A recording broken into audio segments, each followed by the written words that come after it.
Vamos a ver radiación térmica, ley de radiación de Planck, cuantización de la energía, teoría del fotón de Einstein, efecto fotoeléctrico, efecto Compton. Creo que lo que más conviene es que veamos directamente las ecuaciones que vamos a ir utilizando. ¿Sí? Entonces, en radiación térmica no tenemos gran cosa,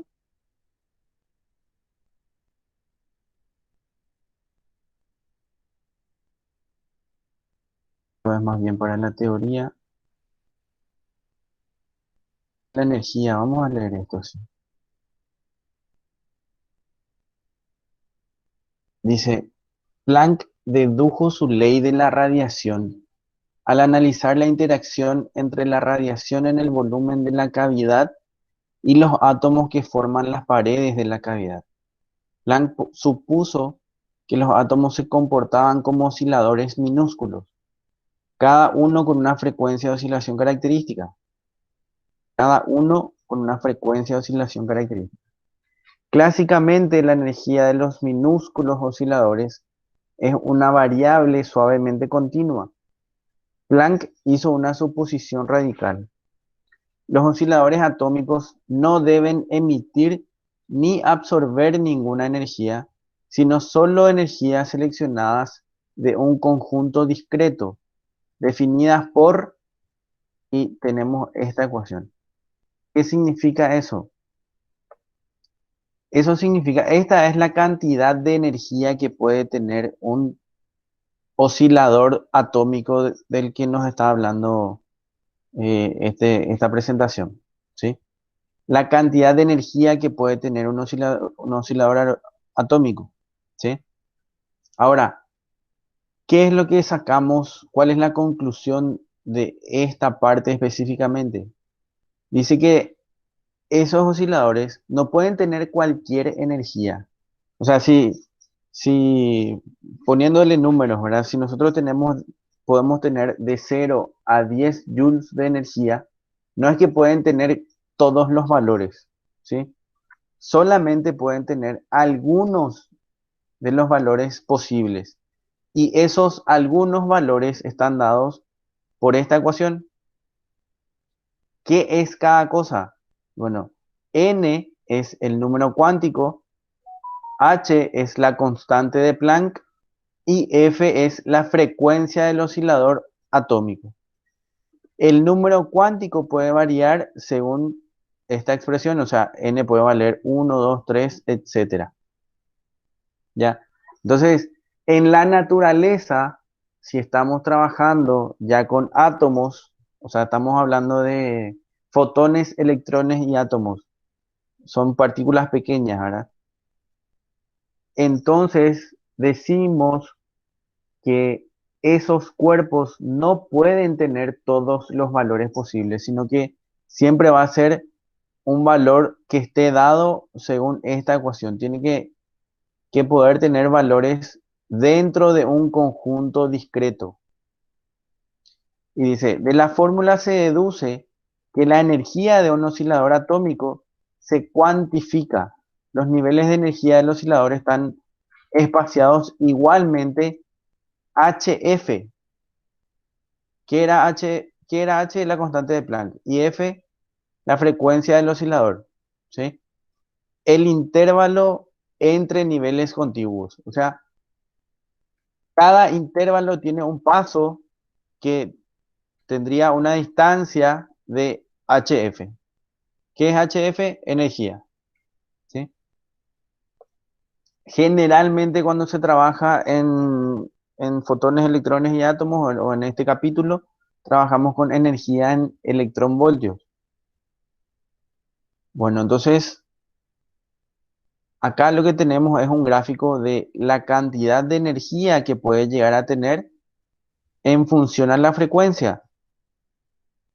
Y así como dice acá, los niveles de energía del oscilador están espaciados igualmente siendo HF el intervalo. O sea, entre este, entre este 1 y 2, o sea, entre estos números cuánticos va a haber un espaciamiento de un valor h por f.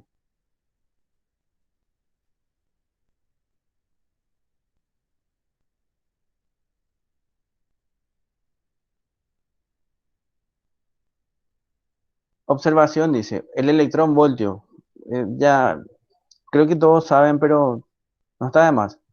Es una unidad de energía, es una unidad de medida de energía que representa la energía cinética que adquiere un electrón cuando es acelerado por una diferencia de potencial de 1 voltio.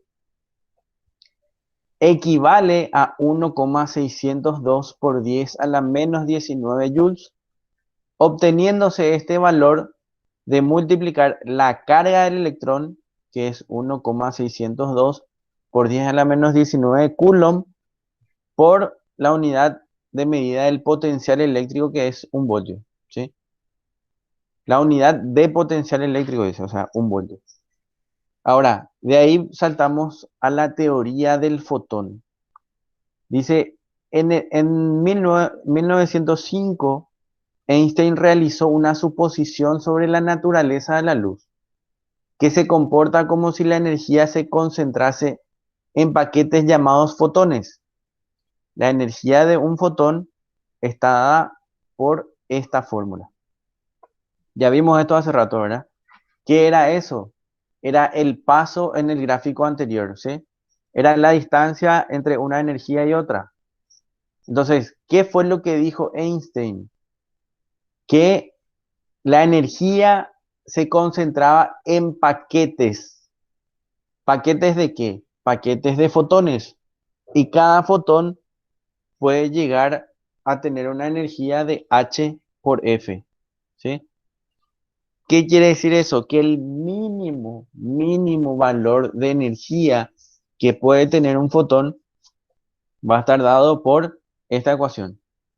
Nunca va a llegar a tener un valor cero, una energía igual a cero, ¿sí? Entonces, E es la energía del fotón, H es la constante de Planck y F es la frecuencia de la luz. Y dice, cuando Einstein propuso su teoría de la luz basada en el fotón, la fotoelectricidad no se había demostrado experimentalmente.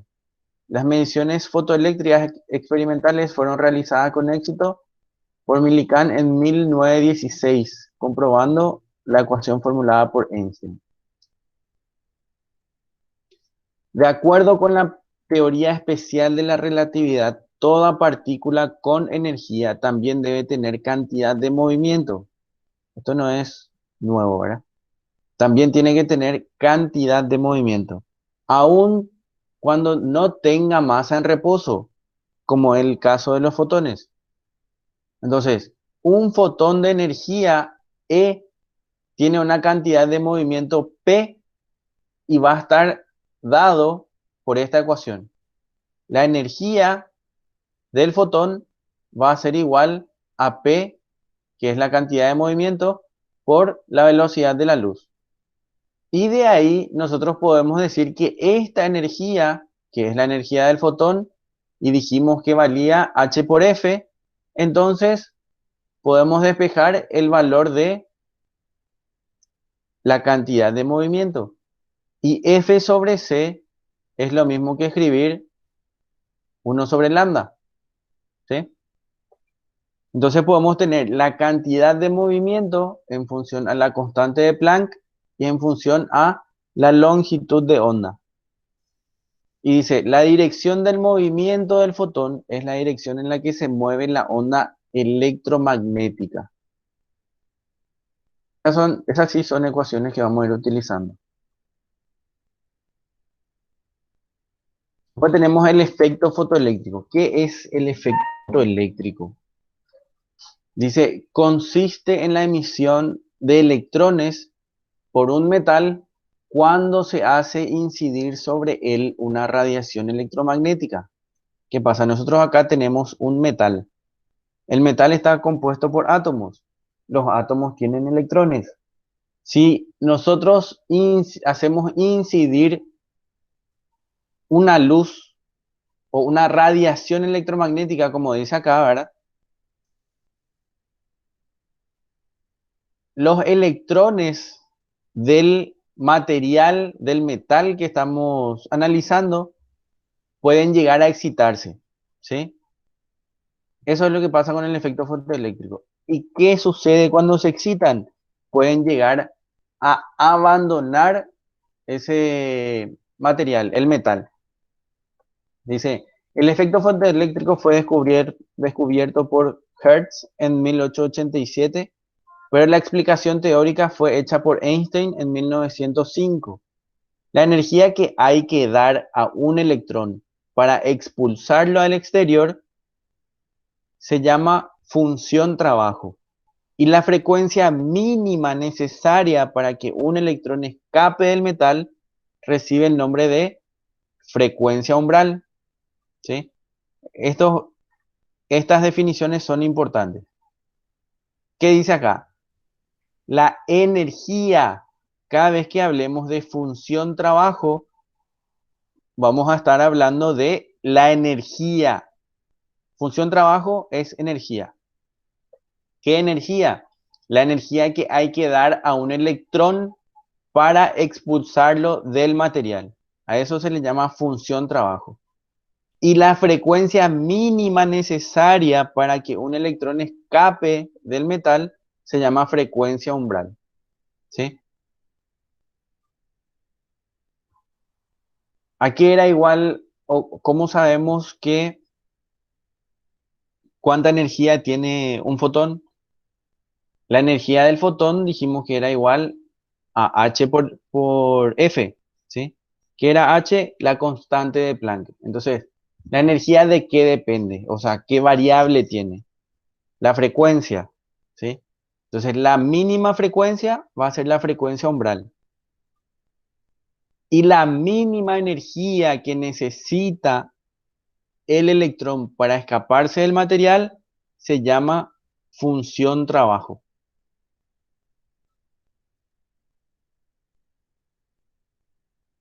Los fotones de rayo de luz tienen una energía característica determinada por la frecuencia de la luz. En el proceso de fotoemisión, si un electrón absorbe la energía de un fotón y este último tiene más energía que la función trabajo, el electrón es arrancado del material. ¿Se dan cuenta de esto, verdad? Si un electrón absorbe la energía de un fotón y este último tiene más energía que la función trabajo, dice, ¿sí? Más energía que la función trabajo. Ahí es arrancado del material.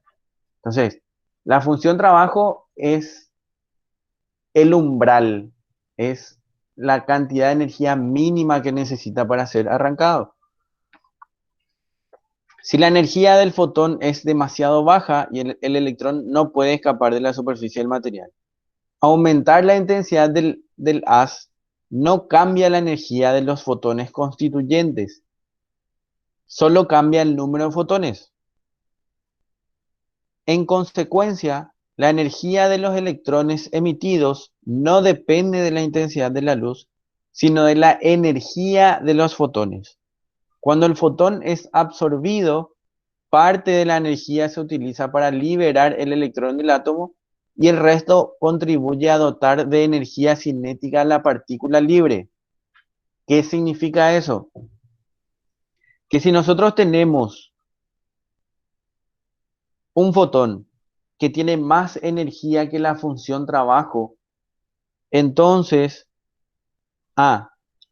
y el electrón absorbe ese fotón o la energía del fotón, entonces la cantidad de energía sabemos que se tiene que conservar y la energía total va a ser igual a la función trabajo más la energía cinética que va a tener el electrón al salir, ¿sí?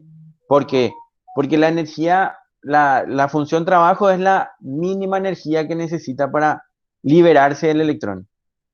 Y aparte, como dice acá, parte de la energía se utiliza para liberar el electrón del átomo. Esto es cuando hace referencia a la función trabajo. Y el resto contribuye a dotar de energía cinética a la partícula libre. O sea, el resto le da una velocidad a nuestro electrón, ¿sí? Ahora, los electrones pueden absorber energía de los fotones cuando son irradiados, pero siguiendo un principio de todo o nada. ¿Qué significa eso? Hace rato dijimos, se puede absorber energía, pero se puede absorber en ciertas cantidades. No se puede absorber, no puede tener cualquier valor la energía que va a absorber. Eso es lo que está diciendo acá. Toda la energía de un fotón debe ser absorbida y utilizada para liberar un electrón de un enlace atómico. O si no, la energía es reemitida. Si la energía del fotón es absorbida, una parte libera al electrón y el resto contribuye. Eso ya dijimos. Entonces, la energía va a ser igual justamente dice eso. Energía de un fotón absorbido va a ser igual a la energía necesaria para liberar un electrón más la energía cinética del electrón emitido. ¿Sí? ¿Cuál era la energía necesaria? Era la función trabajo. Y la función trabajo a qué es igual. Dijimos que era la energía mínima necesaria para poder liberar el electrón. Y la energía mínima está dada por H por F, siendo H constante y F la variable. Entonces, F es lo que puede tener un valor mínimo ahí, ¿sí? Entonces, por eso es frecuencia umbral. La función trabajo es H por F, más un medio masa por la velocidad al cuadrado. Esto se suele escribir también de esta forma. O sea, phi acá representa a la función trabajo que es H por F sub 0. Y E máxima es la energía cinética máxima que, eh, la energía con la que sale, con la energía con la que se libera el electrón del material. ¿Sí? Y acá dice algo importante. La función trabajo es diferente para cada metal. Para cada material tenemos una función trabajo diferente. Dice, observación. Si la energía del fotón H por F no es mayor que la función trabajo, ningún electrón será emitido. Y así como tenemos una frecuencia umbral, también podemos definir una longitud de onda de corte, que corresponde a esa, justamente a la frecuencia umbral. ¿Sí? Dijimos que la longitud de onda es C sobre F, o la frecuencia es C sobre lambda, o la velocidad de la luz es frecuencia por longitud de onda, da lo mismo, pero lo que nosotros queremos analizar ahora es la longitud de onda. Entonces, si decimos que la longitud de onda es la de corte, entonces tenemos que utilizar la frecuencia umbral para poder hallar ese valor de longitud de onda de corte.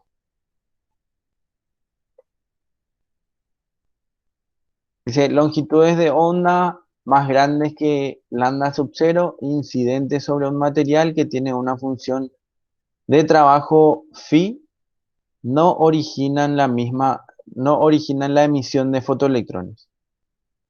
¿Por qué? Y porque es la inversa de la frecuencia, ¿verdad? Esta es la frecuencia umbral y la frecuencia es inversa a la longitud de onda.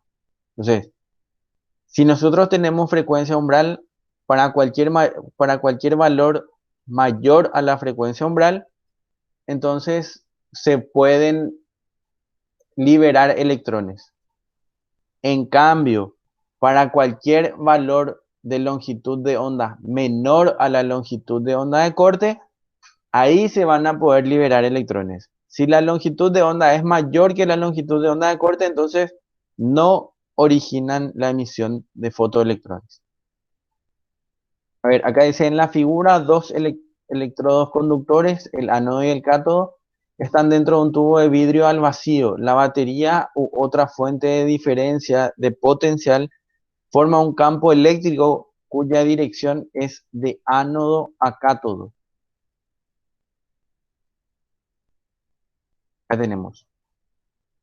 La dirección es de ánodo a cátodo, dice, ¿verdad?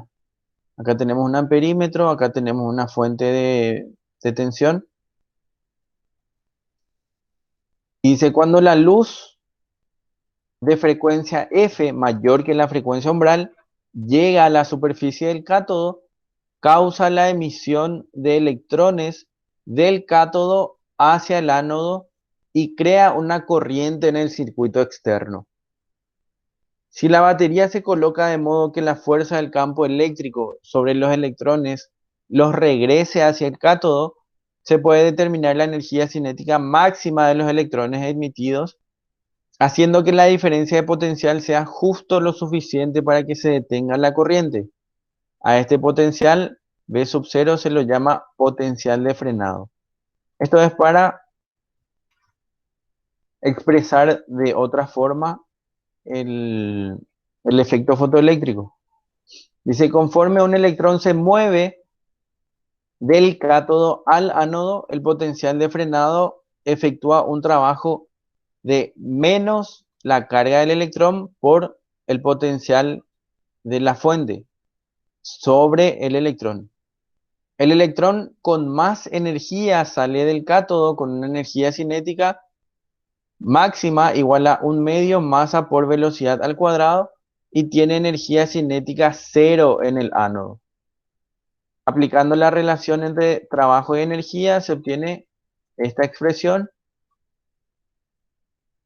y vemos, si aumenta la intensidad de la luz manteniendo igual su frecuencia, se emiten más electrones por unidad de tiempo. Sin embargo, se encuentra que el potencial de frenado V sub 0 es igual. El análisis cuantitativo del efecto fotoeléctrico puede plantearse por esta ecuación. Y dijimos, HF, ¿qué era? Energía del fotón. Phi, ¿qué era? Función trabajo, energía mínima con la que, energía mínima a partir de la cual puede ser emitido un fotoelectrón. ¿Y qué es E por V sub 0? Siendo V sub 0 el potencial de frenado y E la carga del electrón, eso no es otra cosa que la energía cinética con la que se escapa el electrón del metal. Efecto Compton. ¿Qué es el efecto Compton? Dice, consiste en el aumento de la longitud de onda de un fotón de rayos X o de rayos gamma cuando choca con un electrón libre y pierde parte de su energía. La frecuencia o la longitud de onda de la radiación dispersada depende únicamente de la dirección de dispersión. ¿Qué nos muestra acá? Que tenemos un rayo gamma que choca con un electrón libre, ¿sí? Ok, que pierda parte de su energía, el rayo, ¿verdad? Y dice, la frecuencia o la longitud de onda de la radiación dispersada, por eso ponen acá gamma y después pone gamma prima. Dependen únicamente de la dirección de dispersión. Ven que esta es la dirección original, pero después esta es la otra dirección. Ven cómo acá la longitud de onda es menor y acá la longitud de onda ya es mayor, ¿sí? Dijimos que la energía era inversamente proporcional a la longitud de onda, por eso es que con ese gráfico representa la pérdida de energía ahí. Dice, la siguiente figura muestra la colisión entre un fotón y un electrón. Tenemos acá en azul, no son lindos colores estos, yo le hubiese puesto, no sé, blanco y negro, ¿verdad? Solo que no se iba a ver tanto. Eh, Vamos a llamarle a este color lila y a este le vamos a llamar naranja. Entonces, el lila viene y golpea el color naranja, ¿sí? El fotón choca con el electrón. ¿Y qué pasa ahí? El fotón cambia de dirección. Y el electrón que estaba libre tiene viaja en otra dirección, ¿sí? Entonces acá tenemos la dirección con la que viaja el fotón después de haber chocado. Y acá tenemos la dirección con la que viaja el electrón después de haber chocado. Y dice, la variación de longitud de onda, delta lambda, de los fotones dispersados se calcula según esta relación. ¿Qué vemos acá? Que la longitud de onda prima es la longitud de onda después del choque, menos la longitud de onda original, va a ser igual a esta expresión donde tenemos la constante de Planck, la masa del electrón, la velocidad de la luz y 1 menos el coseno de ¿qué? De la dirección del fotón, la dirección después del choque, ¿sí? Y eso es el efecto foto, perdón, el efecto Compton. Bueno, creo que con eso ya podemos empezar a resolver ejercicios.